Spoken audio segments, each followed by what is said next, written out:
It is Monday, October 23rd, 2023, and we are here for a very special edition of the African History Network show. And I'm here with a fantastic guest who I met a couple weeks ago on Roland Martin Unfiltered, Omari Hosang. And she is the founder and executive director of All Streets, All People, also known as ASAP. And she's the senior state organizing manager for Black Voters Matter Fund. Black Voters Matter Fund. How you doing today, Omari? I'm good, Michael. How are you today? Good evening. Hey, I'm all right. I'm all right. It's good to have you on. And I know when you were on Roland Martin Unfiltered, we were talking about the Louisiana governor's race, and it was right before the election. Well, the election took place on Saturday, October 14th, for those who don't know. And Yes. Louisiana's Attorney General, Jeff Landry, who is a Republican and who's backed by Benedict Donald Trump, has won the Louisiana governor's race, holding off a crowded field of candidates. The election took place Saturday, October 14th, 2023. Now, State Attorney General Jeff Landry won the race by receiving more than 52% of the vote of the electorate, a threshold that eliminated the need for a runoff election and flipped a seat that was held by Democratic Governor Bel Edwards since 2016. Governor Edwards is term limited. Now, State Attorney General Jeff Landry defeated many challengers in this race, including Dr. Shawn Wilson, who was on Roland Martin Unfiltered as well. Dr. Shawn Wilson is African American, and he's the former Secretary of Transportation for the state of Louisiana also. Dr. Shawn Wilson got 72% of the African-American vote. But another result of the Saturday, October 14th election was the scapegoating of African-American voters after exit polling data showed their low turnout for a political contest in which the leading Republican has been accused of championing anti-Black policies, and he's been accused of being a white supremacist. Now, I saw an article, Omari, that you posted on your Facebook page, and we're Facebook friends. And this is an article from news1.com, and I'm going to go to the post that I did on my Facebook page, October 21st. And the name of this article is Black Voters Scapegoated for Louisiana electing suspected white supremacist Jeff Landry as governor. Okay, this is a good article by Bruce CT Wright, and you posted on the post that I made, and I'm going to zoom in on this here, and I want you to comment on it. You said that yes, the scapegoating has got to stop. Yes, the scapegoating has got to stop. Personal and collective responsibility is one thing. Being blamed for results of this election is another. How have Black people collectively benefited from elections, policy, and the decisions that elected people are making / have made? So, give us a synopsis of what's going on here, and what were you trying to express in your sentiments here? Well, first of all, I just have to commend your consolidation, your recap of like all of the things that have been Louisiana these last few months. Because I just have to Thank you. stop. It's hard to be eloquent in this moment, but I do appreciate that recap. But Thank you. the scapegoating, I think it does. It does have to stop, for several reasons. Okay. First, let's explore number one, the voting apparatus. Right. The fact that, the state of Louisiana, we have two cases in court around the violation of the Voting Rights Act. Right. We have two maps that we've had to vote on in the last year and a half that were illegal. Right. Right. And so there are clear, proven attempts by our government to dilute our Black vote. So number one, you're right. Like the the perfect ideal definition of voter suppression is happening here and is Right. being defined in the courts. But then you also have the reality that people have voted for years. Mm-hmm. May it have been a chronic voter or someone who may have just voted once or twice. And they're asking the questions as we're organizing with them: how has my vote changed my life? How have elections changed my life? And so, that begs the question of, you got an apparatus that's blocking them from voting, both very overtly and then also subliminally in many ways through the messaging. Right. And then you have the reality of day-to-day life where they're not seeing their interests reflected politically, right? And So, so, so just a quick question, and I want you to continue. When they say they have voted and how has voting changed their lives or what have you, one, what is the age range of people who usually ask that question? Number two, well, number one. Number two, what is your response when questions? well, I mean, honestly, it's been all over the place in terms of the age. It's been Mm-hmm. Gen Zs, but there's kind of like a different perspective in terms of each age demographic. It's been our elders, Okay. who have been disenchanted with the process. It's been our middle agers at 35 to 55, even though, 35 is not middle age, but, that's another conversation. But, Okay. it's been that group as well. So it's really been all across the board. It's Black people who are struggling from day to day, right? Okay. Trying to pay bills, trying to put food on the table, trying to make sure and ensure that their children are being adequately educated, trying to make sure they're living in places that are safe, going to places that are safe, Right. trying to ensure that the food is healthy, that their health, that they have access to health care. I mean, there are day-to-day issues where Right. elections and voting have not necessarily precipitated as the common consensus around a way to get these things addressed, a way Now, to actually transform our community. now, has anybody explained to them everything that they mentioned is impacted by laws and policies? So as we have our conversations, that does come up. And I think, it's one thing to be disenchanted, but it's another thing to be able to be comfortable to talk about why.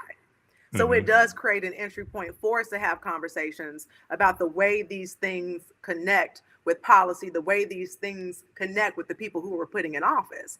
And it Right. also gives us the opportunity to frame it based on the issue that they actually care about, right? Because again, they're talking, right? So if it's utility bills, who's on the Right. utility board?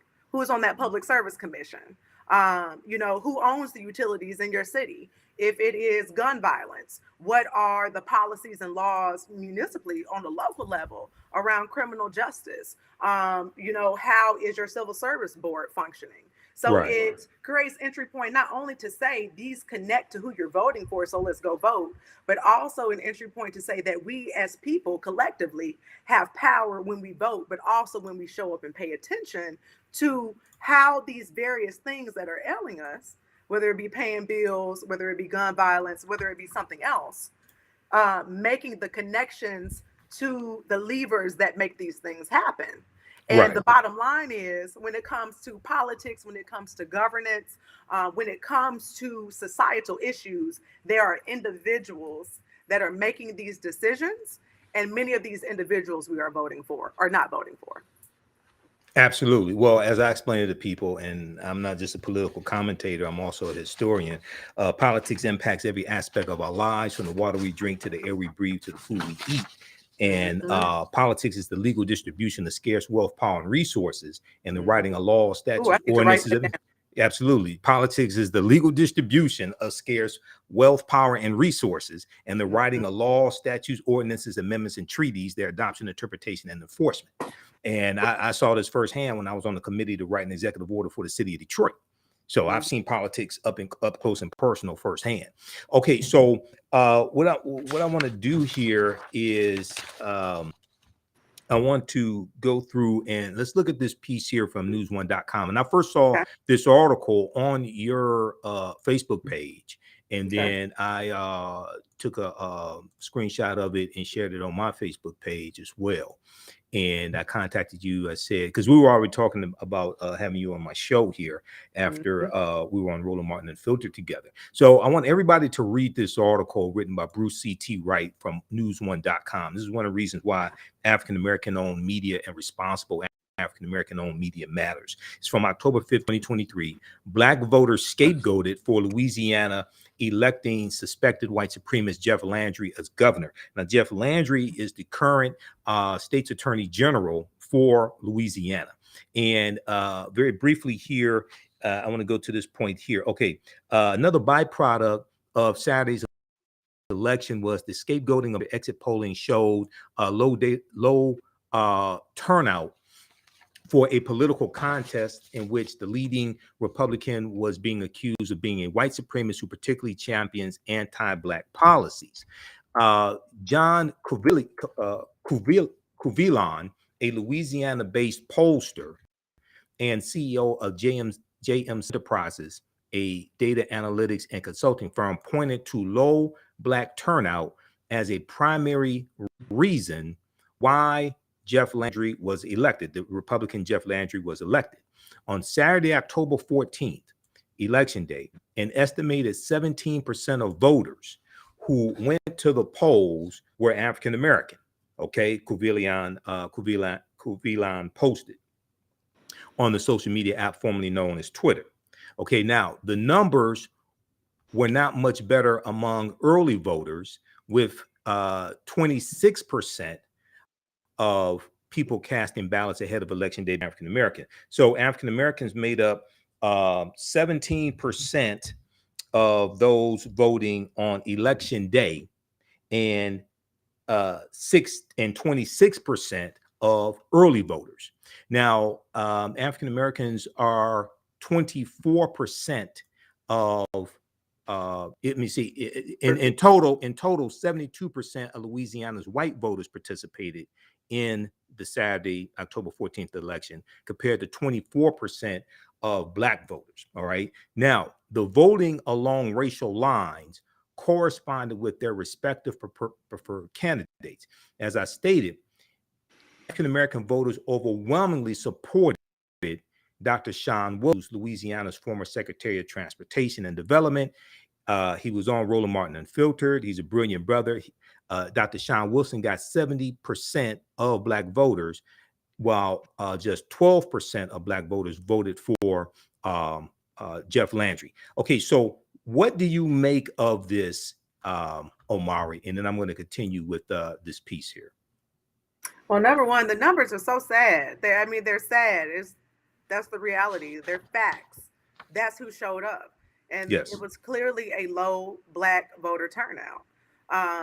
We accept that. I think a part of our analysis moving forward, because as you know, in Louisiana, as disappointing as that has been, we have had to continue to prepare for our runoff election. We have to go back to vote November 18th, which leaves us about 5 weeks to get back to the drawing board, figure out what we did wrong, right? And then figure out what we're going to do next. Now, explain the runoff election. Give us the date again for the runoff election. Explain that. So the runoff election, where there are very key statewide races on that ballot, is November 18th. Early voting starts November 3rd and lasts for a week. So we have Attorney General, so the person that will replace Jeff Landry. We have our state treasurer. And then we also have our Secretary of State, and there's a Black woman who has run before. Not governor, but the other political positions are up for re-election on Tuesday, November 18th. Saturday, November 18th. Saturday. It's okay. Saturday, November 18th. Okay. Yeah, see, Louisiana has Saturday elections, which is a good thing. We like that. But there are too many elections. So that's a whole nother conversation. You said there are too many elections? There are too many elections in Louisiana. Okay. Louisiana has one of the states with the highest number of elections. We are constantly voting. If you ask anybody in the advocacy community, the voting rights community, that is something that we have to have a legislative remedy around. And we have to factor that into our voter apathy conversation, because if we're voting all the time. It's almost like, oh, we're voting again, we voting again, we voting again, we voting Right. again, and can't even really determine how these elections are even impacting our lives. So that has to be fixed as well. Okay.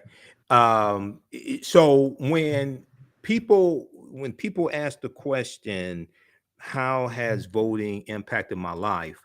Um, what was your response to them to show the connection between voting and policies enacted and the conditions of people asking the question? Oh, first of all, I tell them it's everything. Voting policy, it impacts every aspect of your life, number one. But I think the best strategy for really connecting, right, beyond that statement is connecting to like actual things that are happening.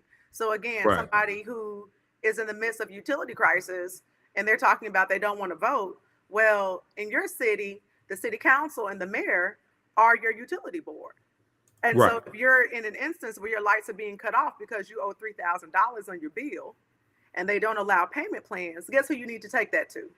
Your city council person, your mayor. Right. And those Right. people show up on your ballot. And so those are just, that's just one example. There are a lot of people in our community who have been impacted by police brutality or who have been justice involved, right? They've been in Right. jail. They've been impacted by the criminal justice system. We elect who? Judges. We elect who? District attorneys.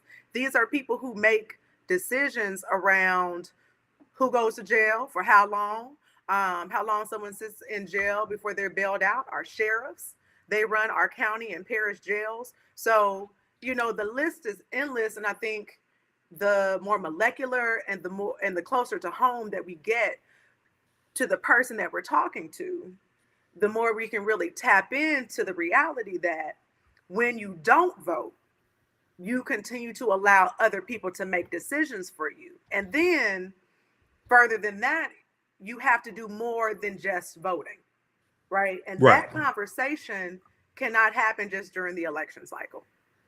That conversation has to happen Exactly. every single day.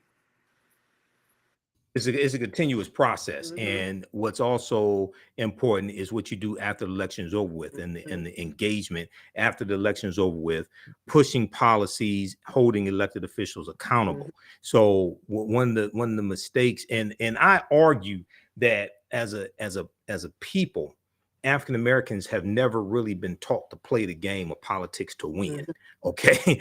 Okay. You have organizations like yours that are trying to educate African Americans, but as a people, we have not been, we're playing a real life game of political football, and most of us don't know the difference between the first down and the touchdown, and wonder why we're not winning the game or have more points on Well, the thing is, all right, but that's our responsibility to educate them. Like the people know, oh, I agree. right? I Yeah, agree. and like Your building, organization and others, not putting all the onus on Black Voters Matter. Okay. But yeah, it's our, and I'm going to get to that. The Democratic Party has a role to play, but we can't look at the Democratic Party or any political party that we don't control as a savior. Oh my We can goodness. use them as a tool, but we can't look at them as a savior. We have to understand the difference. Yes. Okay. All right. So let me I'm going to go back to this article here in just a minute, but I want to I deal with this type of information. I've been dealing with this for years. A lot of my viewers and followers know that my degree's in business administration with a major in marketing from Wayne State University here in Detroit. Okay. I used to teach entrepreneurship for 7 years, and not just a historian, not just political commentator, but I have a background in business as well. So one of the things I talk about to people when they talk about voting and the impact of voting, what's the minimum wage in the state of Louisiana around? The last number I've heard is $7.25. $7.25 an hour. Okay. Now, are you familiar with Black Women's Equal Pay Day? Loosely, I've heard of it. Okay. So it takes the average African American woman 20 months to make the same amount of money that the average white male made the previous 12 months. That's ridiculous. Okay. Now, this article is from blackenterprise.com, October 17, 2019. Black women lose out over $1 million in their careers thanks to the wage gap. Okay. This is an excellent article by Justin Barton. So anybody that thinks politics or policies is not related to economics and your economic condition, one, you don't watch the African History Network show. Two, you don't read, okay, because it directly is. Now, briefly, a black woman will lose out on $946,120 over a 40-year career if she continues to make 61 cents on the dollar that every white man earns due to the wage gap analysis by the National Women's Law Center shows. So Black Women's Equal Pay Day usually sometime in August, and African-American women make somewhere between in the past few years, somewhere between 63 cents to 67 cents on the dollar that the average white male makes. Okay. Now, assuming she and her white non-Hispanic male counterpart begin work at age 20, a black woman will have to work until she is 86 years old to catch up to what a white non-Hispanic man has been paid by age 60, the press release state. Okay. So then it goes on to talk about states that are the worst when it comes to how much black women make. The National Women's Law Center found that black women face larger pay disparity in certain states. In the state of Louisiana, black women are paid on average 47 cents of every dollar that white non-Hispanic male counterpart makes, which is the worst state for black women's wage equality. Now, the numbers, it may have ticked up to 50 cents by now. Okay, this is from 2020. This is from 3 years ago. Okay, so it may be 50 cents. Okay, it may be 51 cents. All right, but this shows the impact of policy. Okay, so this is something you can share with people down there. So, and Republicans control your state legislature. Republicans control your now the governorship. Yes, and they have the ability to raise the minimum wage, but Republicans generally don't do that because they're pro-corporation. Okay, correct. So we have to. I want to add too, in Louisiana, pay raises and anything having to do with labor, making labor changes is preempted. So the state give us an example. Yeah, so if the state won't do it, say the city of Shreveport, up in North Louisiana wants to increase their minimum wage. The council can vote on it. The state of Louisiana has essentially blocked through preemption the ability of municipalities to do that. And so, there has been a fight through Unleash Local to make sure that we have the ability, people have the ability where we don't have state power, where Black folks and folks who are low income don't have state power, can have the ability to, at least in a place like Shreveport, a place like New Orleans, a place like Baton Rouge, be able to set their own minimum wage, be able to make sure that women can have that maternity leave that they need, paid maternity leave that they need. So all of these things, being able to recognize how our state governments are shifting power away from our local cities, but also understanding how can we leverage the power that we do have in our local cities to work for us in an environment like in Louisiana where we have a Republican supermajority. Right now, and with a supermajority, usually that means they control 2/3 or more of the state legislature. Okay, so with most state constitutions, the state legislature can override a governor's veto. So if the state legislature passes a bill, the state house and senate passes a bill, send it to the governor to sign it, and the governor vetoes the bill, then with most state constitutions, the state legislature can override the governor's veto if they get a 2/3 majority vote in both houses. Is that how it works in the state of Louisiana? Yes. And can I just pause to just go ahead? You need to come on the Ella Jo Baker Movement School, because I didn't know I was coming on for my own personal political education. Okay. But look, like that civics education, walking, us through that process is so important, right? Absolutely. Because like you can, if you know the ingredients that it takes to actually make the changes, you're a little bit closer, you're more accessible to being able to influence that process. So I just had to pause for the cause to just lift that up. Oh, around absolutely. I'll come education. on. But yeah, Yep. even with, we got these last couple of months with Hmm. our Democratic governor, John Bel Edwards here in Right. Louisiana.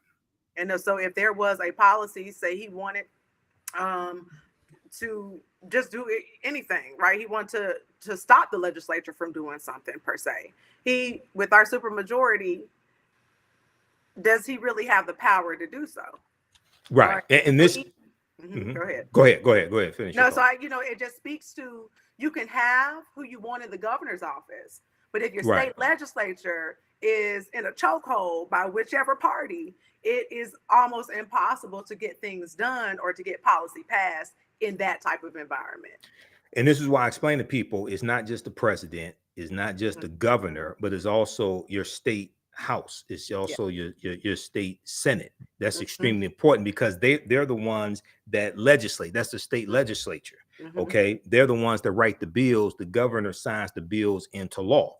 Mhm. So and what a lot of states have done is have gerrymandered districts, okay, to reduce the voting power of African Americans. So they would Mhm. either split us up Mhm. to disperse us, so we Mhm. don't have majority, black districts, or pack us all into one district to reduce our ability to impact races and get more African Americans into the state legislature. Yes. Okay, so I want to go back to this article here from news1.com. Okay. And once again, everybody, the name of this piece is Black Voters Scapegoated for Louisiana Electing Suspected White Supremacist Jeff Landry as governor. So when we continue with this piece, it says, okay, so we know black voters overwhelmingly voted for Dr. Shawn Wilson. Mhm. Back in 2016, the pollster, Louisiana-based pollster John Kuvilan, out that John Bel Edwards, who is term limited and he's a white male, won convincingly with 91% of the black vote. Okay, now Dr. Shawn Wilson got 70% of Mhm. the black vote. Yes. Considering the exit polling data and historical perspective, quote, Shawn got weak turnout, did not dominate among black voters, Kuvilan concluded. Mhm. So what give us your analysis of this, because you're there on the ground in Mhm. Louisiana, and a lot of people were as this article goes on to say, for the month of September, they said Democrats were outspent $1.2 million by Republicans versus $28,000 by Democrats in the month of September 2023. Give us your analysis there on the ground in Louisiana.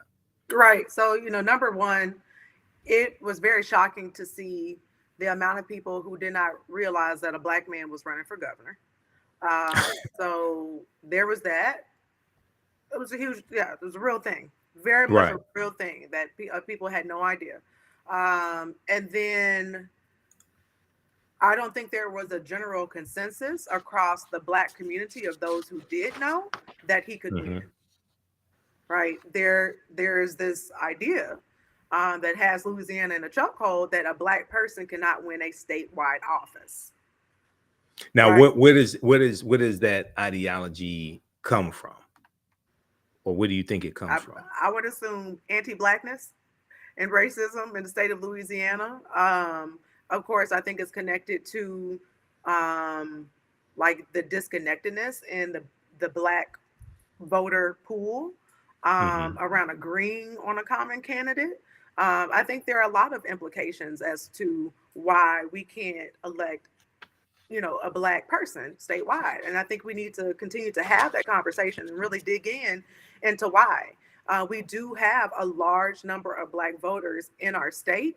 That's not to say that the black electorate can save an election, but we can Right. most certainly have a huge impact on a statewide election. I think there's, of course, the other piece around the $1.2 million to the $28,000, Right. and the role that the Democratic Party may or may not have played in this election. Their clear lack of investment, as evidenced by those numbers in the election, I think is very troubling and concerning. as to what happened, and to really have that conversation. But we cannot just, that's why I'm not, I am not for the scapegoating of Black voters, and I'm not for the Right. scapegoating of anybody. I think at the end of the day, we have to figure out what is our strategy, because people are continuing to become increasingly more jaded and unbelieving that Louisiana is a positive political factor. And to me, we have too many Black people in this state. Right. You got We're the second 1.5 million blackest state. approximately. Yeah, Yeah. we're the Right. second blackest state, and so in terms of concentration, and so we Right. have considerable political power that is untapped. But for folks to say, "Hey, I'm keeping my hands off of Louisiana," is pure red, is becoming redder and redder.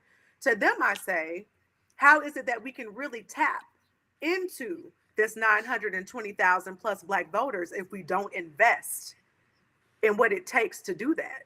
Black Voters Matter is a vehicle of investment into Black voters. ASAP is a vehicle of investment into Black voters. People's Promise, all of the countless grassroots organizations in the state and national organizations around the country that can invest and leverage their resources into this state show me that we can leverage the political power that we have in this state. But it takes investment, and it takes a belief in that. And we don't create belief or inspiration or activation by blaming folks on this last election. Let's really figure out our strategy when it comes to, from the partisan side of it, but also from the non-partisan side of what is the factor that kept our people from going to vote? What is that factor? And how can we break through that? I don't think saying go out to vote is the answer to that question. I think getting real about what our people need and the resources that it takes to provide that for our people, to meet us in our moment of need.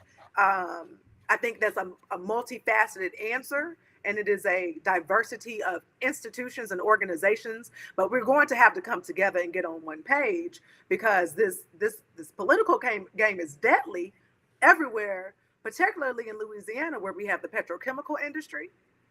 Where we were just deemed by some wallet hub the most dangerous state in America, right? Which, now Jeff Landry, speaking of the power that senators and legislators have in our state, Representative Alan Seau has created a new task force around crime, right? And they have this kind of tough on crime approach. Jeff Landry has been on record for believing that stop and frisk is a critical strategy in stopping crime. And so these are real concerns, real life or death concerns, where we've just elected someone who has a clear stance that opposes our self-interest and our interests collectively. So we got to figure it out how we're going to come together and make this thing work. Exactly. I definitely agree with that. Now, I want to go back to this article here, and when I explain to African Americans the importance of voting and voting strategically, now I'm neither Democrat nor Republican, but I sure as hell ain't stupid.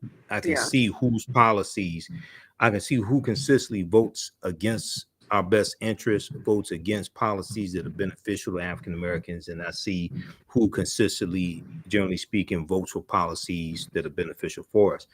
But one of the things I tell people is, I know people mean well, but we have to stop telling our people to exercise your right to vote. Okay, you don't vote for exercise. If you want to exercise, you go to the gym and work out. You vote for power, pure and simple. You vote for black power.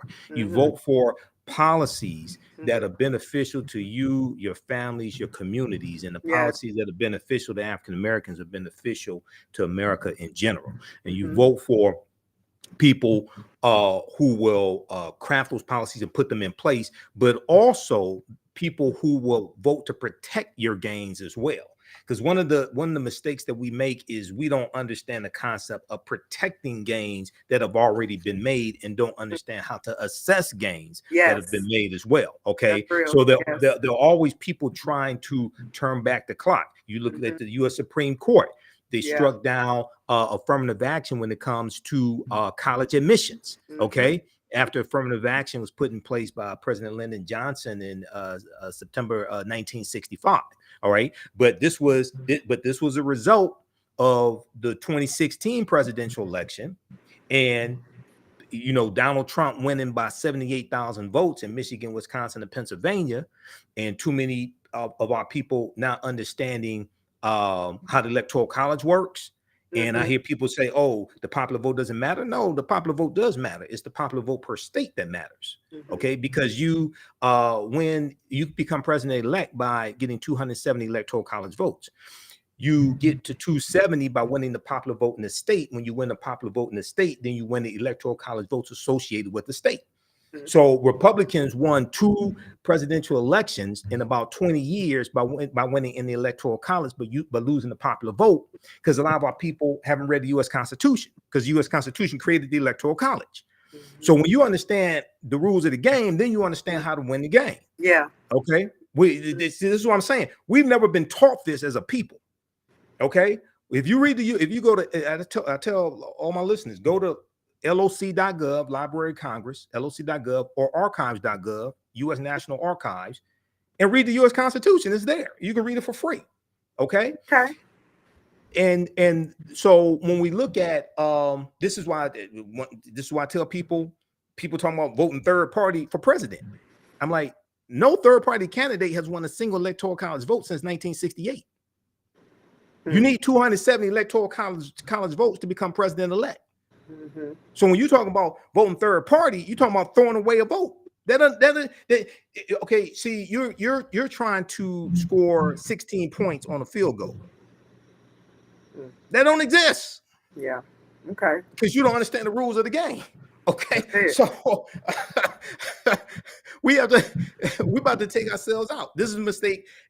Look, Donald Trump won Michigan in 2016 by 10,704 votes. He won by 10,704 votes, 0.2 of a percentage point. Okay. Jill Stein got 50,000 votes out of Michigan. Why? We don't understand math. We invented math, but don't understand math. Okay. Let me go back to this. Let me go back to this piece here. Okay. And they talked about so Roland Martin made a comment as well. Our friend Roland.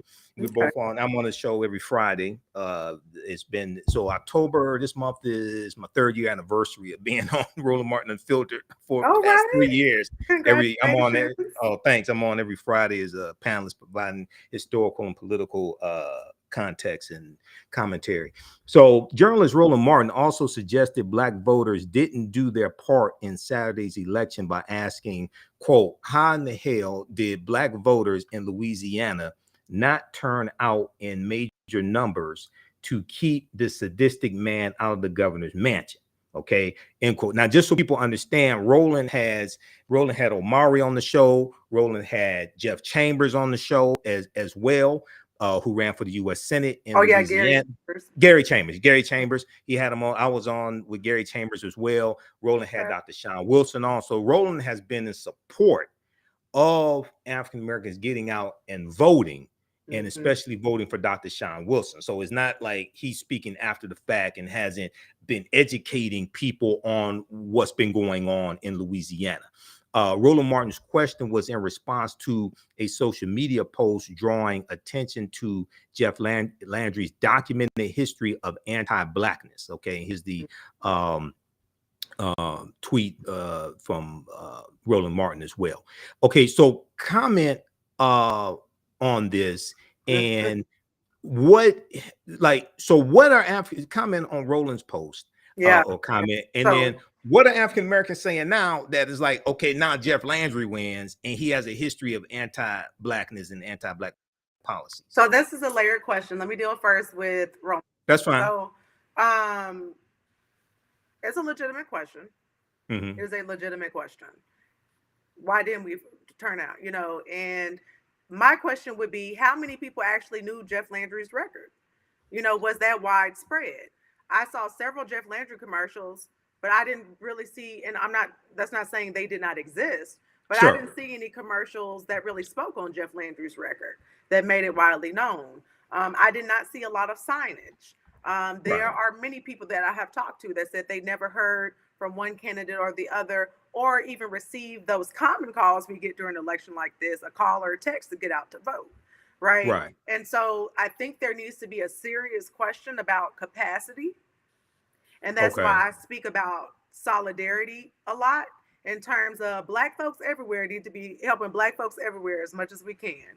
I As agree. many people that flooded into Georgia Hmm. for their various elections Right. need to be the amount of people that flooded into Louisiana, knowing that this was our last blue frontier in terms of having a Democratic governor in the Deep South. That's gone. That's over with. But if we had that blitz of people and organizations, which means we have to ask for it. So I'm not blaming anyone for not coming, but what I'm saying is that should have been incorporated, hindsight is 2020, into the strategy. We needed people to be knocking on doors, to make phone calls, to send texts, to pass out leaflets, to put out signs, to wave signs, to provide rides, provide vans, provide money. I mean, there are so many things that, and it's not too late because again, these November three 18th. races, right, for the runoff, Attorney General, Secretary of State, and State Treasurer, if we put decent ones in office, they can serve as much as possible as a buffer between our Right. governor, chief prosecutor, attorney general, the chief money bag purse holder, our state treasurer, and the chief elections administrator in a state where voter suppression is clearly documented, right? From the Right. courts on down to the legislative policies.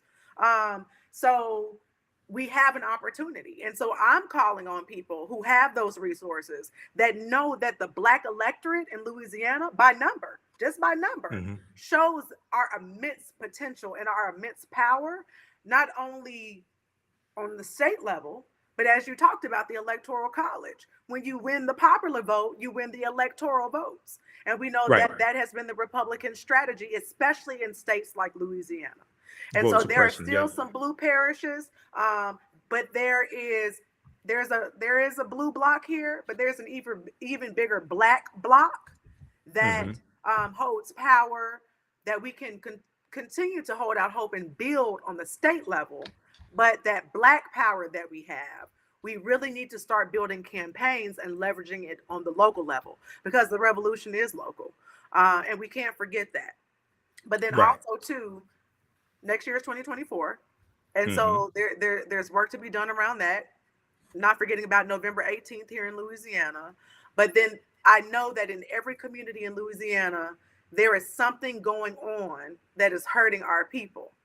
And there Right. are enough organizations in those spaces to organize around these issues and to provide support in our community and to have those conversations that you mentioned where we're connecting our people's issue to the ballot and to the policy, right? In real time. Right.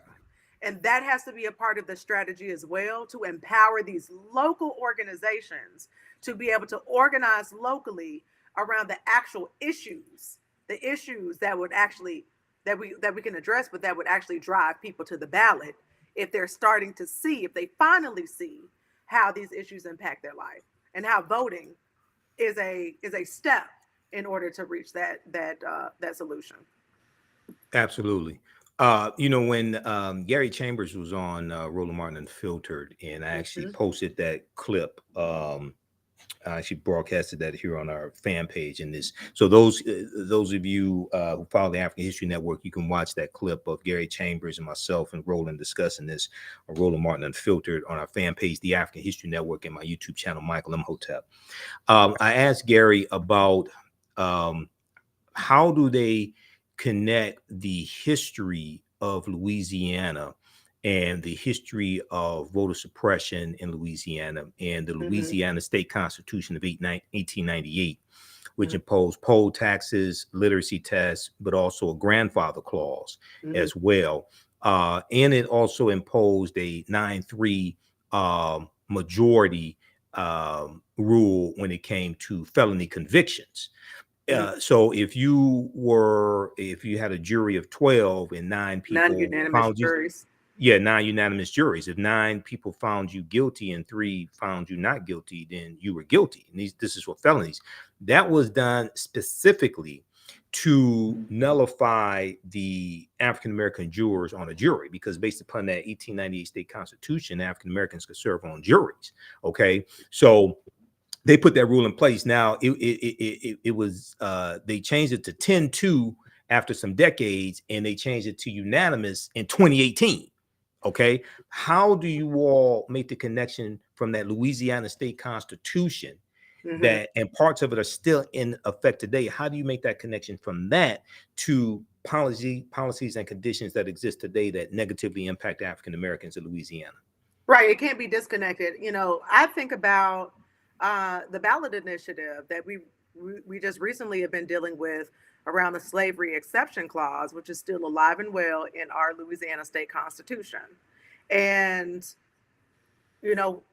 I don't think that it is broadly known that state policies and changing constitutional amendments can be brought to the people via a vote, but also that constitutional amendments can be changed via legislature. So there has been a fight for the past 3 years, and once again, state Senator Representative Alan Seau was someone who very much did not want to remove the slavery exception clause from the state constitution because of how it could possibly impact prison labor. Okay, so we're going from the voting booth. This is, we're going from the state constitution, right? A slavery exception clause in the state constitution that can be amended through the vote of both the House and the Senate, and then taken to the ballot for a vote by the people, and its connections to actual prison labor in the state of Louisiana, right? There are so many people in the state of Louisiana that are Black that are incarcerated. In fact, Louisiana has the highest incarceration in the world, even ahead of China in terms of the amount of people that are incarcerated. And then furthermore, we have a very infamous facility here called Angola, where incarcerated people are picking cotton, they're raising geese, they are doing all types of hard labor and being paid pennies on the dollar. So back to the slavery exception clause. The slavery exception clause in our state constitution allows for this prison labor to go on without payment. And so this prison labor goes by another name that we know, and that's slavery. And so slavery is permissible via our state constitution as punishment for a crime. So when we think about the number of Black people that are incarcerated in the state of Louisiana and the level of intense labor that they are required to do without pay or very little pay, then we recognize how interested our prison industrial complex might be in keeping the exception clause in our state constitution. How interested these. Go ahead. Well, let me ask you: Did you watch the video I sent you? My interview with Dr. Darrell Scott dealing with the 13th. Oh, you need to watch that. Okay, I'm gonna watch it. The 13th Amendment is based upon the Northwest Ordinance of 1787. People totally misunderstand all this stuff because that stuff existed going back to the 1840s before the 13th Amendment was even created. And the 13th, what they were doing with the 13th Amendment was really, they were giving the same rights to African Americans that white men had. Then the next year after 1865, you had the 1866 Civil Rights Act of 1866, which became the foundation of the 14th Amendment of 1868. So what I encourage people to do is in states where they have removed people, one of the things that happens is that well-meaning people confuse language in state constitutions with actual law. In states where they remove that clause, how many quote unquote slaves were freed the next day? How many were freed the next month because that clause was removed? How many? So people are totally misunderstanding this and thinking that's why that's why they're incarcerated. No, it's not. Okay, you can't get to actually changing those laws because you think this over here is why they're incarcerated. No, and if you go look at even you look at the creation of the convict leasing system going back to the 1840s, in, if I remember correctly, that started in Louisiana. We disproportionately made up the convict leasing system in the 1840s. Okay, so one of the mistakes. So this is what happened when Ava DuVernay's documentary 13th came out. I was doing a lecture and doing research on a lecture dealing with the history of the war on drugs in this country. History of the war on drugs goes back to June 17th, 1971, with Richard Nixon, when he declared his war on drugs in front of Congress, asking for more money to fight the war on drugs. So I kept coming back to this. Now, the U.S. prison population quadruples from 1970 to 1993. Okay. And once again, the crime bill, when the 94 crime bill everybody likes to talk about, that wasn't signed into law to September 13th, 1994. U.S. prison population goes from 300,000 in 1970 to 1.3 million in 1993. People can go to the U.S. Bureau of Prisons, go to their website. You can look at, I went and researched the prison populations in this country. Okay. It quadruples from 1970 to 1993. So the question I kept coming back to is, because you have very low prison rates in this country up until the early 1970s. I kept coming back to this question. Okay, so if the 13th Amendment was created to re-enslave African Americans, why did it take 106 years from 1865 to 1971 for this quote unquote mass incarceration that everybody likes to talk about? And in talking to Dr. Darrell Scott, who taught a class at, he was a historian, history professor at Howard University. Now he's at Morgan State University. He taught a class on from slavery to mass incarceration. And he told me about how each year he has to dispel all these myths that these freshmen and sophomores come into the classes with, things like this. He has to deal like with the real history and really understanding the laws that shape the history behind this. So I'll encourage people to go look at those states that remove what they call the slavery exception clause from their state constitutions, and then see what the impact was. Okay, and then because that's not why they're in prison. I'm telling you, and I don't think that the advocate groups that are fighting for the removal of the exception clause are even positing that is why. But I think it does beg the question of how these laws and these constitutional amendments almost justify what's happening.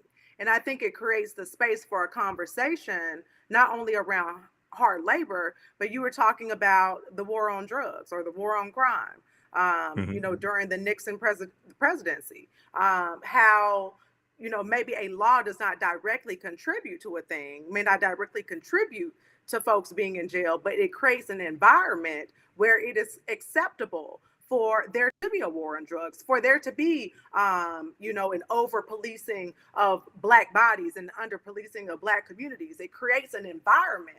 And so I think it's still critical for us to your point, understand our state constitutions and the implications of them, and to continue to understand the intricate way we can influence these things. Because again, a constitutional amendment can be changed through the vote of a House and a Senate and a state legislature, and it can go to the ballot.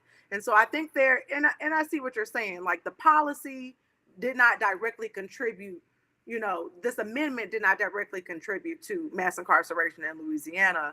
But to my point, I think it is still important to continue the political education and the connections between these things. Oh, absolutely. And, I think also too about, some policies that have impacted around, like, you think about the war on drugs and marijuana, and how a bag of marijuana has landed some people in the state of Louisiana in jail for 75 years for a dime bag of weed. And so, policies that have happened, again, on the local level, in places like Shreveport and New Orleans, where if you are pulled over and you have 14 grams or less of marijuana, you don't get taken to jail. You receive a ticket that you then pay later, right? And so policies do have an impact, and we have to understand the intricacies of those and be able to look at our issues and say, okay, this man, Brika Peoples, one of the activists that I work with here in Louisiana, she said she was sitting in court one day, and somebody got thrown in jail for a dime of weed, and that in her mind is what activated her to say, "Hey, we need to change policy around marijuana because so many of our Black men are being put in jail because of this." While there are other harder drugs in other populations that are being slapped on the hand. And so these connections, the political education to make those connections for our people, having the conversation around these things is important. I think that there should be a U.S. Constitution study group. I think that we should be sitting down and looking at our state constitution, but I also think we need to be looking at our city charters. Oh, absolutely. City charter is the city constitution. Yes. Yeah. City charter, state constitution, U.S. Constitution. So just quickly, and I'm gonna get back to the article in just a minute. When we talk about marijuana, up until 1937, marijuana was legal in this country. The use of marijuana was legal in this country. You know why marijuana was made illegal in 1937? Propaganda. What do you mean by propaganda? The propaganda that was put out about the dangers of marijuana and the dangers of ingesting marijuana. Okay. You ever heard of Harry J. Anslinger? No. Okay. Harry J. Anslinger is the main reason why marijuana is illegal. Harry J. Anslinger was a virulent racist. And he was the first chairman of the Federal Bureau of Narcotics. Okay. And he went on he had this campaign, and this is during the Great Depression. Okay. This is during the 1930s. And after the prohibition of alcohol, the Federal Bureau is looking for another cause to go after to keep the funding going. Okay. Now, this is a piece from timeline.com, now it's medium.com, how a racist hate monger masterminded America's war on drugs. Harry Anslinger conflated drug use, race, and music to criminalize non-whiteness and create a prison industrial complex. This is from February 28, 2018. This is Harry J. Anslinger. Okay. Now, this is even before the FBI was. I think this is before the FBI also. But here's what happened. It was along racial lines. Okay. Harry J. Anslinger, in his congressional testimony. Okay. And I'm gonna find this quote here. I want everybody to see this. Harry J. Anslinger, in his congressional testimony, said that it says here, from the beginning, Anslinger conflated drug use, race, and music. He said reefer makes darkies think they're as good as men, end quote. He was quoted as saying, quote, there are 100,000 total marijuana smokers in the U.S., and most are Negroes, Hispanics, Filipinos, and entertainers. Their satanic music, jazz and swing music, result from marijuana use. This marijuana causes white women to seek sexual relations with Negroes, entertainers, and any others, end quote. Now, this is the same guy who helped to bring down Billie Holiday and set Billie Holiday. When you watch the Billie Holiday movie that was on Hulu, it's Harry J. Anslinger that sets up Billie Holiday. Now I gotta see that. Down. I gotta see that movie now. Okay, so what I did was, in preparation for my lecture dealing with the Richard Nixon's war on drugs, I had to go back and study the history of drug policies in this country, going back to 1875 in San Francisco, when you had the first drug laws in this country, and these were the anti-opium laws targeting Chinese men working on the railroads, because all these drugs were legal as long as white people were using them. Opium was legal, marijuana, or what was called cannabis or hemp, was legal. Cocaine was legal. Cocaine becomes illegal because white people fear that black men have superhuman strength when they're high on cocaine, and they fear that they'll rape white women. Okay, so there was a February 8th, 1914 article from the New York Times, 1914, because the New York Times is over 100 years old. Okay, and this is a famous article. I want everybody to check this out. Okay, this is a famous article titled "Negro Cocaine Fiends Are a New Southern Menace." Okay, let me see. We could pull this up here. This is from, okay, I got a couple of sources on this. Okay, because I have a subscription to the New York Times. So let's look at this one right here, and then we'll continue. But it's important for people. This is how history and racism shapes policies. Okay. This is from the New York Times, February 8th, 1914. This is the same year that World War I starts. Negro cocaine fiends are a new Southern menace, murder and insanity increasing among lower class blacks because they have taken to sniffing since deprived of whiskey by prohibition. Now, this is a huge article from the New York Times. And one of the things that they're asking in this article is, do police officers now need to carry a 45 caliber handgun because a 38 is not powerful enough to kill a Negro high on cocaine? And the fear that these black men will rape white women. Okay, now exactly 1 year to the date that this article came out, you know what movie came out? No, what came out? The Birth of a Nation, February 8th, 1915. Exactly 1 year to the date that this article came out. And in The Birth of a Nation, Propaganda. there's a scene where you have this black man trying to rape a white virgin. And the heroes of the movie are the Ku Klux Klan, who rise up to put down what they call a rebellion of former Union Negro soldiers during the Reconstruction era. And the movie The Birth of a Nation is largely credited with the resurgence of the Ku Klux Klan in this country going into the 1920s. Because the movie showed the Klans as heroes, and it's centered around the fear of what would these black men do? Oh, now they're free. Okay, because the movie takes place during slavery, the Civil War, and Reconstruction, and where they rape white women. Well, this is the fear that they talk about in that article from the New York Times. This is the fear surrounding the anti-opium laws of 1875 targeting Chinese men, where they seduce white women, where they rape white women, things like this when they're high on opium. Okay, now this we're gonna wrap up here in just a minute. And I want you to talk about your other organization as well, ASAP. The piece from news1.com had so much in here, and it also talked about the disparity in the amount of money that was spent by Democrats in relationship to Republicans. Okay. $1.2 million spent in September and by Republicans, 28,000 in September by Democrats in this governor's race. Okay.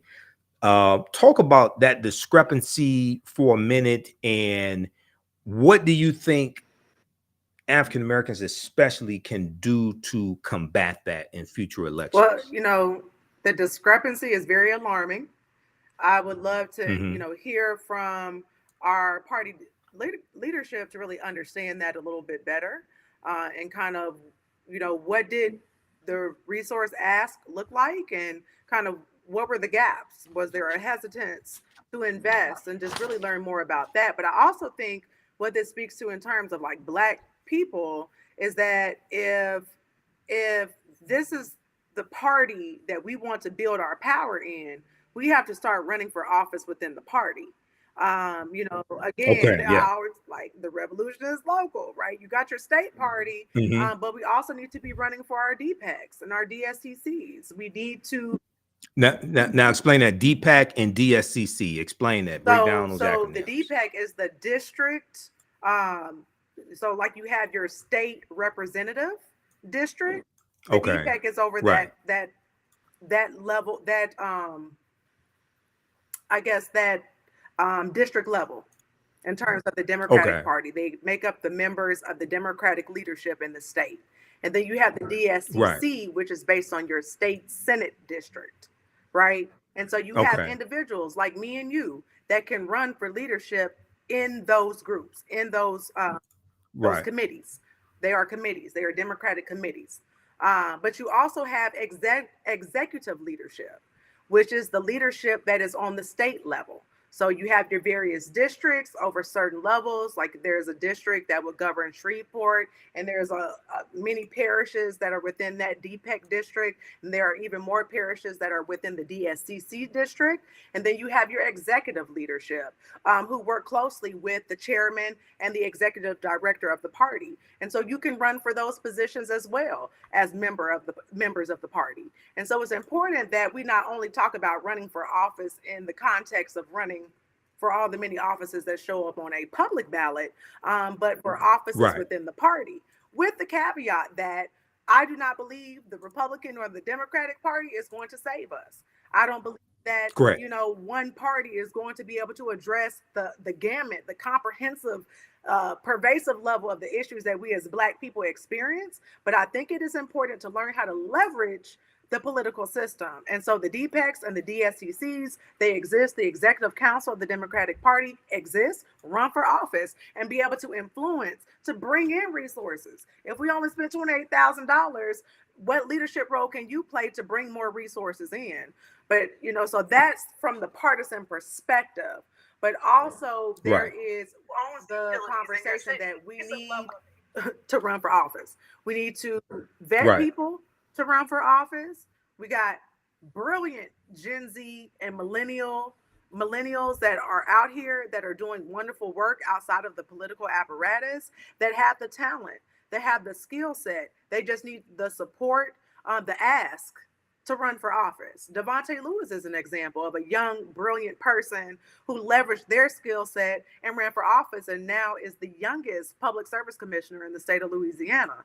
Running for office is scary. So while I'm saying to run Right. for office, I also have to be able to support somebody to run for office. That means donate to Exactly. the campaign, canvas for the campaign, Right. phone bank for the campaign. And we need to be thinking about this right now, because in 4 years, guess what? We're going to have another governor's race, and we're going to be facing the same situation.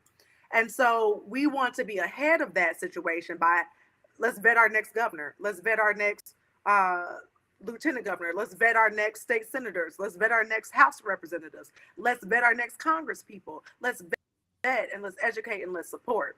So that's that part of the Exactly. question. You asked me something else.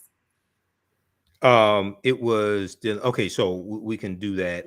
And yeah, so that's important. The other thing I would say is this is one of the reasons why it's important to support African American owned businesses, because you'll have white businesses that donate to campaigns, okay, but our businesses are underfunded, and only about 3% of our disposable income is spent with African American owned businesses also. So they're handicapped, many of them, in how much they can support political campaigns that will benefit their employees if they have any. 95% of our businesses don't have any employees, but will benefit the owners, benefit their families, etc. Okay, so all of this is connected. We have to leverage our economics to enforce our political agenda. Yeah. All right, I talk about this. One of my teachers, Dr. Claude Anderson, deals with this as well. And Dr. Booker T. Washington was big on that as well, to undergird our economic base in order to then build the political power. So I'm a huge fan of that. Yeah. Yeah. And the way it is now, we got to do all this simultaneously. Okay. Oh my goodness. Basically, we have to do all of it simultaneously the way things are now. Okay. There was Cliff Albright, co-founder of Black Voters Matter, was quoted in this article from news1.com. Then I want to go to this quote. Cliff Albright was on Roland Martin Unfiltered here in the past few weeks as well. So let me go to this piece here. Cliff Albright, co-founder of Black Voters Matter, suggested ahead of Saturday, October 14th election, that the Louisiana Democratic Party inadequately invested in black voters. Inadequately invested in black voters. He said, quote, "There's really no discussion and no important and more important, there's really no discussion and more importantly, very little lack of investment in voter mobilization." He said this to thehill.com. Quote, "That includes the party itself not putting a lot into this election, which unfortunately is a pattern that we're seeing in southern states in general, and particularly in states that have black candidates." Okay, you want to comment on that? Clearly, this past election was a Yes. case study in exactly that. Yes. Yeah, and there's a sentiment amongst state Democratic parties in the South, especially that you can't win in the South. You can't win statewide elections in the South, things like this. So why try?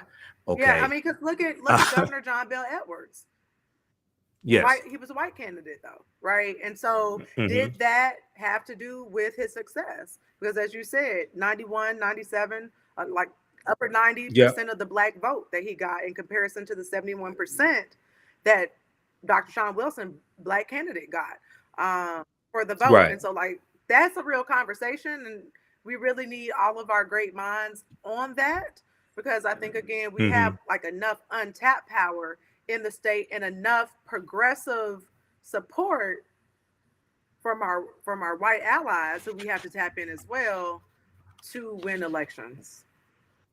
Right. I agree with that. This article goes on to say critics on social media also suggest that Louisiana's Democratic Party should be scapegoated more than black voters. Dr. Sierra Jackson, who's a scientist, posted on social media, quote, these takes where folks are blaming black voters in Louisiana are becoming real anti-black. Louisiana usually has a jungle primary. Landry, State's Attorney General Jeff Landry, received more than 50% of the votes. This usually does not happen. Democrats put in minimal outreach effort with no solidified front runner.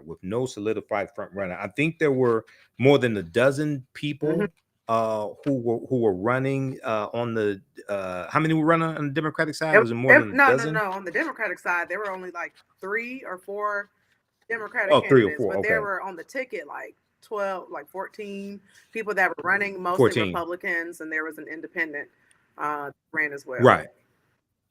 Right. Okay. Now, Dr. Sierra Jackson also said that she was in New Orleans, Louisiana, and quote, could not really tell you there was an election about to happen until my brother said he early voted, end quote. Dr. Sierra Jackson went on to say, stop blaming folks that you continue to not engage, end quote. So everybody check out the rest of this article here by Bruce CT Wright for newsone.com. Black voters scapegoated for Louisiana electing suspected white supremacist Jeff Landry as governor. So it's a fascinating article, gives a lot of background information. They also cite this link in the article where they talk about Jeff Landry's history of anti-black policies. They cite this article here from boltmag.org, BOLT. Jeff Landry's bid for Louisiana governor has been a crusade against its cities. As Attorney General, Landry has relentlessly targeted New Orleans and other largely black cities and shielded its police from reforms. Now he's bringing that message to his campaign. This is from August 31st, 2023 by Piper French.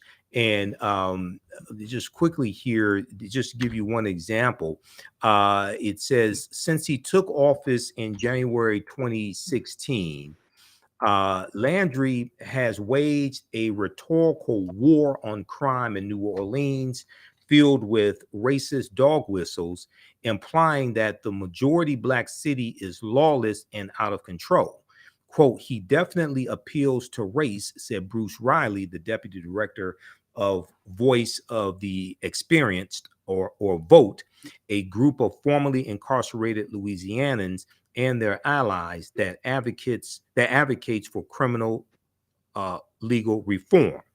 Quote, you pile on the black mayor, the black DA, the black sheriff, right?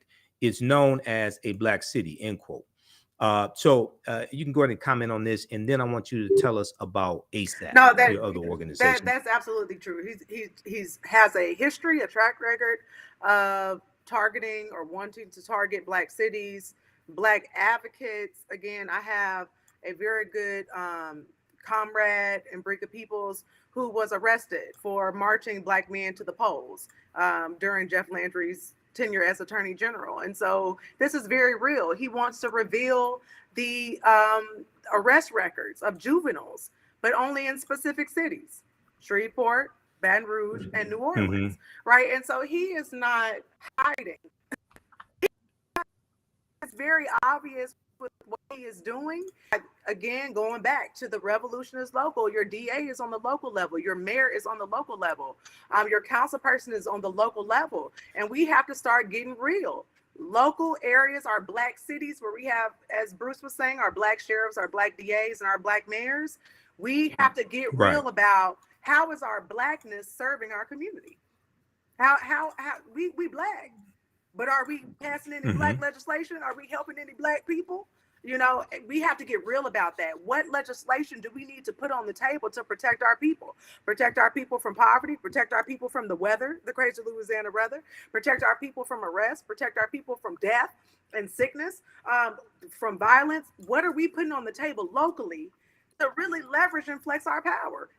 Those are the questions we are trying to have, because, and honestly, it's late, but it's not too late. Right. You know, it's not 12 a.m. It's 3 a.m., which was a question that was asked at a conference. Is it 12 a.m. dark or is it 3 a.m. dark for the black movement in America? And I believe it is 3 a.m. Because there are so many tools and resources at our disposal and so much information at our disposal, but we have to connect it in a strategic way to build, leverage our local power, to engage people in our local communities, to go where people don't usually go. And that's why I believe organizations like Black Voters Matter is important, as well as ASAP, all streets, all people, ASAP, right? We need all streets. We need to be going into all neighborhoods, into all geographic areas, and having real conversations with people about what is at stake. Because when you talk to a person on a commercial, or you try to talk to a person through a live or through a sign, that ain't cutting it. We have to have real one-on-one conversations, and ASAP helps to create a sense of urgency around these systems and these structures that take a long time to change. We're not going to be able to change our criminal justice system, which incarcerates more black people than anywhere else in the world, in one night. It takes time, but we need everybody engaged in whatever level and whatever role you have the capacity to serve. And we need it to be done with a sense of urgency. It wasn't done yesterday. It can't be finished tomorrow, but we have to work at it every single day. But we also have to recognize what are the root causes to the symptoms that we're dealing with today. And, you know, when it comes down to it, we got an inequity in education. Look at this whole fight around inaccurate retelling of our history and accurate teaching that governors are fighting all across this country around the woke agenda. And so there are clear problems, there are clear issues, but I think that when we all tap into our core competency and our core capacity, even for our people who work full time doing something else, there is a role for you to play in this movement work. So whether it's our education fight, whether it's our nonviolence or our gun violence fight, whether it's our mass incarceration fight, whether it's our food or black farmer fight, whether it's our housing justice fight, whether it's our electoral and voting fight, all black people need to be doing something when it comes to our liberation. And it might just be posting something one day and making phone calls another. It might just be wearing a shirt. when you go into certain spaces or attending a city council meeting. But we got to have all hands on deck, and I'm not just talking about in Shreveport or Louisiana. I'm talking about all Right. streets, all people, ASAP. So Exactly. Now, what is the website of ASAP? How can people get more information? How can people financially support yes, ASAP so also? I do want to lift up. There are 3 really important projects we're working on. Like, this is why I love you, Okay. Dr. Imhotep, because our Ella Jo Baker Movement School focuses on Hmm. delivering a political and popular education to everyday people so that we can have the tools. Anybody who knows Ella Baker knows that she said strong Yeah. people don't need strong leaders. And so that philosophy undergirds the movement school. We got a motivator for our new folk. We got a study for our intermediate folks who wants to delve deeper into movements of the past. And we got our lab for our people who want to take their community concerns and build an actual campaign. And so we are accepting donations if you want to support that work. If you want to be a part of it, sign up for it. It's free. Visit us on Facebook. All Streets, All People, ASAP will pop up. You can check out our website at asapworldwide.org. Yeah, and just stay engaged. Like, my dream, my vision is to make our digital spaces a movement school. So when you log on, you can get some level of political education when we're in these spaces, because we're spending so much time on the internet. We might as well be getting something out of it, even if it's just 10, 15, 20 minutes a day. So that's what's ASAP. Now, give us the website again. It's, Give us the website it's All again. Streets, All People ASAP on Facebook. It is asapworldwide.org on the on the World Wide Web. And then Okay, asapworldwide.org. .org. Yep. Okay. Visit us there. And we also got Okay. our And boots we're on the gonna. ground. And anybody can have a boots on the ground. And it's basically taking a molecular focus to community change. It's a team of everyday people that go out and knock on doors and have conversations with people and document those conversations, organize those people, as many people as we can from the neighborhood level with our neighborhood associations, to be able to build campaigns and to be able to learn how to address whatever those issues are in their community. So that's boots on the ground. Okay, excellent. Visit that website for ASAP, asapworldwide.org. We have the link here. And then on Facebook, All Streets, All People on Facebook. Lastly, people can check out this article here. I mentioned this on Roland Martin Unfiltered. We don't have time to get into it here, but this deals with the Louisiana State Constitution. I teach this in my Sunday class, dealing with Black resistance movements from Haitian Revolution, U.S. Civil War, Civil Rights Movement, Black Power Movement, 1800 to 1968. This deals with Louisiana officially disenfranchises Black voters and jurors. This was May 12, 1898. This dealt with the adoption of the Louisiana State Constitution. And they also instituted the non-unanimous felony conviction as well. Okay, so check this out at eji.org, Equal Justice Initiative. Louisiana officially disenfranchises Black voters and jurors. Dr. Imhotep, and are you dropping all yeah, these links in the chat? So like afterwards, I could just like I could post them here. Please Yes, do. some of them here. Okay. Yeah, I'll post this one here in this chat as well. And I don't have a doctorate. Well, but I'm sorry, but you're dropping gems. It's all right. It's all right. It's all right. It's all right. I just want people to know. Okay.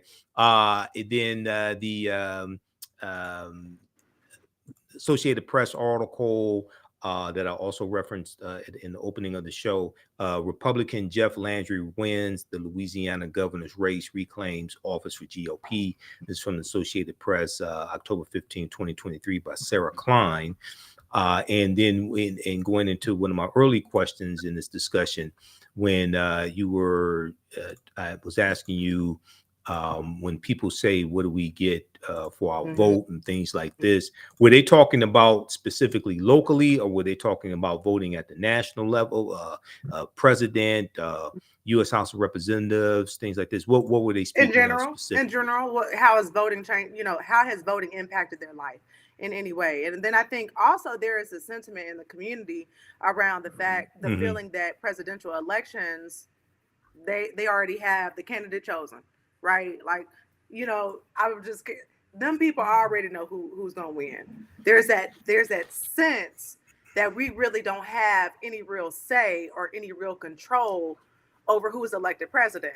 But I think that same sentiment goes on the local level too, that whoever we vote for, we may have the power to elect someone, but whoever is elected hasn't done anything that has impacted my life in a positive way. There's also that feeling as well. So I think it runs the gamut from the top of the ticket to the bottom of the ticket. Yeah, well, oftentimes when things happen positively, they don't know why they happen. And so that's why we got to make, just like you were talking about, Anslinger, Harry J. Anslinger, right? And the messaging and the imagery, right, that scared people into thinking that marijuana was going to separate white men from their white women, and all the black men were going. I mean, it was the messaging, it was the images, and I think that we have to be able to engage our own counteroffensive, our own counter campaign around the reality of what's actually happening, the reality of if you got those extra checks or whatever, this is what actually happened, right? And that has to Congress passed that. Congress, that wasn't. That has to be a bigger message, because you got Sexy Red out here saying one thing, and a lot of people are listening only to Sexy Red. And I'm not saying that we're unsophisticated in terms, but if the information is out there, the people are going to be out there to receive it. So we also, on our end, from our side of things, have to also be flooding with information and creating opportunities for people to come in and see how the process works. I think that's, we can't carry the burdens of the world on our shoulders, but we also have to play the role that we have to play in terms of educating our people about how the sausage is made. So being that you mentioned Sexy Red, I saw the podcast interview that she did. And for those that don't know, Sexy Red is an up-and-coming rapper who calls herself the Raw Dog Queen. Oh my God. I didn't even know that. I didn't need to. Oh, people need to Google Sexy Red. Oh, yes. But in a recent podcast interview, she said that Donald Trump freed Black people from prison, and he gave out stimulus checks. And she said we need Donald Trump back in office. Now, she skipped over the January 6th election. She skipped over Donald Trump trying to overturn the election results of the votes of 16.9 million African Americans. She skipped over Donald Trump, his two attorney generals stopping the investigations and patterns and practices into police departments. She skipped over the fact that his first attorney general, Jeff Sessions, who was a former U.S. senator from Alabama, who helped to block the the criminal justice reform that Democrats were trying to get passed under President Barack Obama. When Jeff Sessions became Trump's first attorney general, Jeff Sessions backed off on investigating police departments with the patterns and practices investigations, and the patterns and practices investigations that Attorney General Merrick Garland has started back up. The reason why the Department of Justice has that authority to do that is because of the 1994 crime bill. That's where that comes from, just so people know. But the stimulus checks, the ability to tax and spend belongs to Congress, not the president. Trump signed off on those care package, the CARES packages, the two coronavirus packages, but it was Democrats that increased the amount of stimulus checks that he signed off on, and he put his name on those checks. But under President Joe Biden, there was $1,400, and that came from the American Rescue Plan, and no Republicans in the House or the Senate voted for that bill, and Vice President Kamala Harris had the tie-breaking vote in the Senate so that you got those checks. So Sexy ain't mentioned that. Yeah, she's not going to mention it because that doesn't fit into whoever sent her. That's my personal conspiracy. Well, she doesn't study politics. I mean, she doesn't study politics. She doesn't know that. Her job as an artist to really, but also like we have to educate them too. Like absolutely.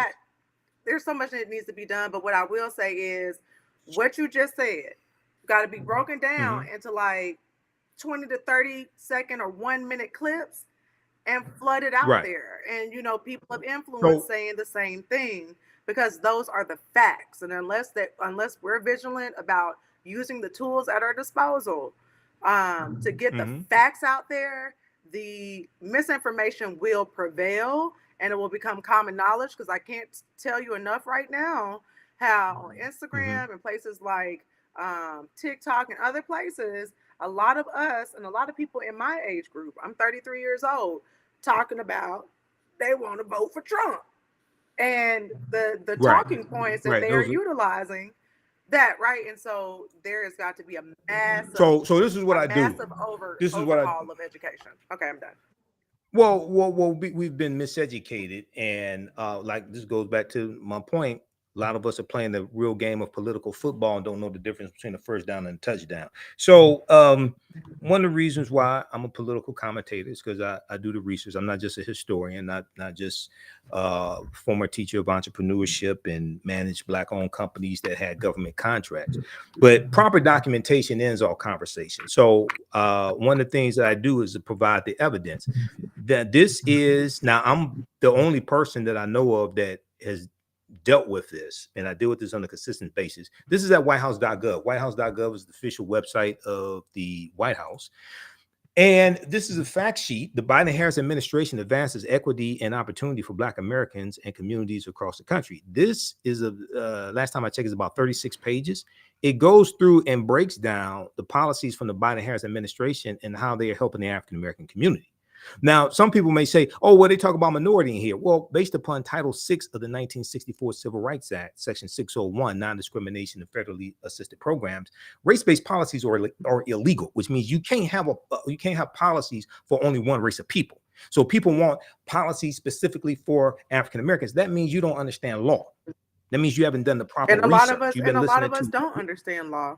I mean, exactly. That's why I'm breaking this down. That's why I mentioned this on Roland's show. I tell people, go read this, because if you read this, then you understand how the $1.9 trillion American Rescue Plan that no Republicans in the House or the Senate voted for. And the only reason why you got it is because Vice President Kamala Harris was a tie-breaking vote in the House, in the US Senate. Okay.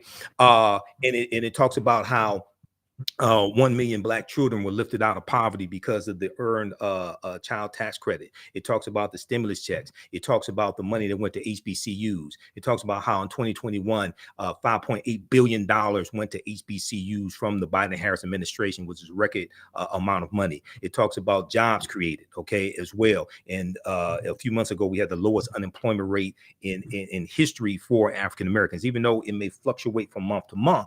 Okay, this goes through and breaks all that down. It talks about how the infrastructure bill is going to help start repairing African-American communities that were separated and disrupted because of the U.S. Interstate Highway Acts in 1952 and 56 that drove 41,000 miles of U.S. interstate highways all across the country, and they ran through 1,600 African-American communities, like the Black Bottom community that I live near here in Detroit, where I-375 ran through. Okay, so this goes through and makes the connection between policy and impact. Impact. Okay. So we'll post this link here as well. This is at whitehouse.gov. We'll put this link on our website, theafricanhistorynetwork.com as well. The last time this was updated was February 27th, 2023. The first time it came out was October of 2021. So they updated it like twice a year or so. And I hear people say, oh, well, Asians got a hate crime bill. Okay, if you actually go to congress.gov and read the bill, because I read the bill, the name of the bill is the COVID-19 Hate Crimes Act. It's not the Asian Hate Crimes Act. It's the COVID-19 Hate Crimes Act, because when you read the bill, it deals with COVID-19 related hate crimes. And if you actually read the bill, it applies to people of all races, including African Americans. But people skip over the Emmett Till anti-lynching bill. I don't know how people do that. They talk about a bill that ain't named after Asians, but skip over the Emmett Till anti-lynching bill, which is named after a Black boy. I don't understand how they do a magic trick like that. But go ahead, sister. Go ahead and wrap up. All I will say is there are plenty of opportunities for us to build a new movement. And there are plenty of people like you and me who are willing and committed to do the work, that have our various talents, that have our various skills, that have our various interests. Again, there are a lot of issues in our community. But, you know, the reason why we started the movement school is because we knew that there was a gap in education, that there is a civic education gap, that there is a gap in understanding how government works. There is a gap in understanding Right. our power. There is a gap in making sure that we understand the interconnections between what we're feeling in our pocketbook, what we're seeing in our homes, what we're smelling in the air, and decisions that Right. people are making, right? And so Yep. we just have to really tap into what role are we willing to play in this movement, because these next couple of years are going to be crucial. And then for my Louisiana people, I definitely want us to keep hope alive, because again, November 18th, we got Attorney General, State Treasurer, as well as Secretary of State, and many other races, runoff races for the House and the Senate on the ballot, and other Right. municipal races. So we still have to get out to vote, and we still got to bring our people with us. But to all my black people, we're going to have to really tap in to what role we are playing in this Black freedom movement and in the Black resistance. As me and my comrade Mm-hmm. Katura have been lifting up, we got a whole Black resistance movement happening here in Louisiana. And I think that is what we're going to have to really mount these next couple of years, because I got a vision beyond all this political fighting and all this social justice, where I want to go and get me some land and grow me some food and build me Exactly. some tiny homes, right? But we have to Yep. mount our resistance. We got to push back against what they're doing in the Right. courts. We got to push back against what they're doing at the polls. We got to push back against what they're doing in our legislatures, in our classrooms, in our neighborhoods, in these police departments, and these jails, and these prisons, in these grocery stores. We got to push back right now. And everybody has Right. to play a role in the pushback, while also envision what it is that we want to see for our lives, in terms of joy and happiness, and radical rest. Like, what do we Right. ultimately want for our communities? And I know we don't envision fighting forever. So there has to be both Mm-hmm. a resistance, and then there has to be a liberation vision. And I encourage everyone to tap into that, whatever that may look like. Right. What's the website for Black Voters Black Matter? Voters Matter Fund, FUND.org. You can also find us on Okay. Facebook and Instagram. And if you're in the Louisiana area, Black Voters Matter Louisiana, if you would like to become a partner of Black Voters Matter. All right. Excellent. Excellent. Well, look, Omari, it's been great having you on. We had to have you back. And then, Thank yeah, I'll you. definitely speak to your Freedom School. Yeah, That's the Ella Joe Joe Baker Baker Movement School. Baker Freedom School. Movement School. Movement School. Okay. And for, Movement School, right? And for those that don't know, so Ella Baker was a co-founder of Southern Christian Leadership Conference in 1957, along with Dr. King.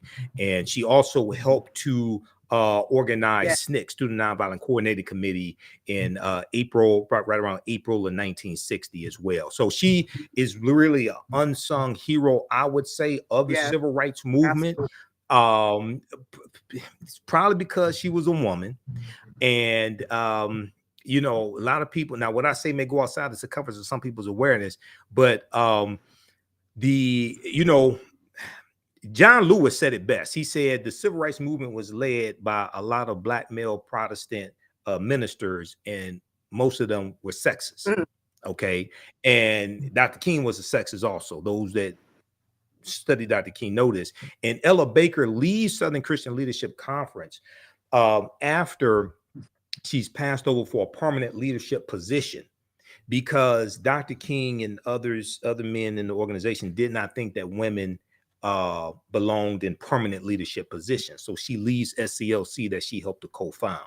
So it's a deep, I mean, we can go back to, you know, the Niagara movement, 1905, and William Monroe Trotter, who was a brilliant brother. But really, William Monroe Trotter was a sexist. He didn't think that women belonged in these organizations. So I don't think that Ida B. Wells agreed with them too much on that. And you know, Ella Joe Baker, she pushed back on King. She pushed back on civil rights leadership, and her whole thing was, we don't need to just depend on a charismatic leader. We need to depend on ourselves, and that's ultimately why we founded this movement school in her namesake, because we got to empower everybody, not just our charismatic leaders or our great orators who serve a role, but they're not the only type of leaders that we need. Right, right. Okay, well, everybody, we've been speaking with Omari Yeah. Hosang of Black Voters Matter and Black Voters Matter Fund, and founder, executive director of All Streets, All People ASAP. She's in Louisiana, so check her out. Thank, All right, Omari, you have a great night, thank you so okay? much for having me. It was very Thanks for fun. coming out. Peace. No problem. No problem. Peace. All right, everybody. I'm Michael Imhotep, founder of the African History Network, host of the African History Network show. If you learned anything today, be sure to support the African History Network as well. You can support us, $ the AHN show through Cash App, through PayPal, paypal.me/the AHN show. Also visit our website, theafricanhistorynetwork.com. Register for the online history classes that I teach that I mentioned briefly a few minutes ago. I'm a historian. I'm not just a political commentator. Some of you all see me on Roland Martin Unfiltered on Fridays. This month is my third anniversary, being third year anniversary, I should say, being on Roland Martin Unfiltered. Visit our website, theafricanhistorynetwork.com. Scroll down. We have information about my Sunday night show, the African History Network show. But the online classes that I teach, Ancient Kemet, the Moors, and the Ma'afa, understanding the transatlantic slave trade, what they didn't teach you in school. And our next class is going to be, it's actually going to be Sunday, October 29th, 4 p.m. Eastern Standard Time. Our next class. Normally we do this Saturdays, but this class we're going to do on Sunday.